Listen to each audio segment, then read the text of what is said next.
In this video, I'm going to show you how to blur part of a video in CapCut. Basically, it's pretty easy, just follow the steps I do to not make any mistakes. So let's open our CapCut and then just create a new project. I would like to choose this video. After that, all you need is just to find effects in the bottom of menu. So just click on effects and then just choose video effects. So then go to basic right up here, and now we can choose just blur.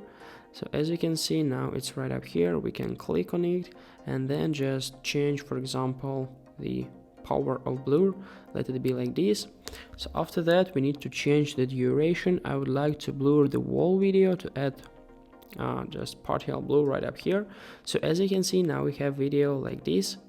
After that, we need to go to our main menu here and then just click on overlay. We need to add the overlay, then just click on add overlay right up here and choose this video once more. After that, we need to resize it to let it be like the full size video. And the last part we need to do is just to find a mask in the bottom menu right up here. Just scroll to the right side to find mask. After that, we can choose the figure we want to use the mask, like this for example.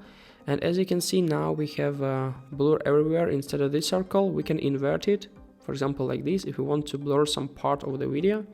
So yeah, let it be like this for example.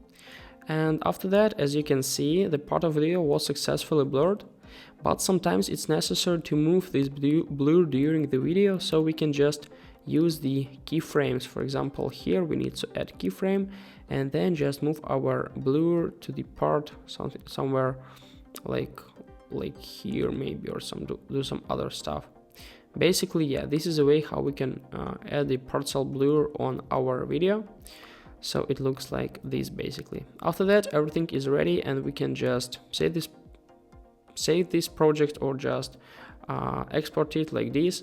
So after that, our problem was successfully solved, and I hope guys this video made your life a little bit easier and it helped you a lot. If you have any questions, you can write them in the comment below. I will try to answer for all of them. I wish you a very good day. Goodbye.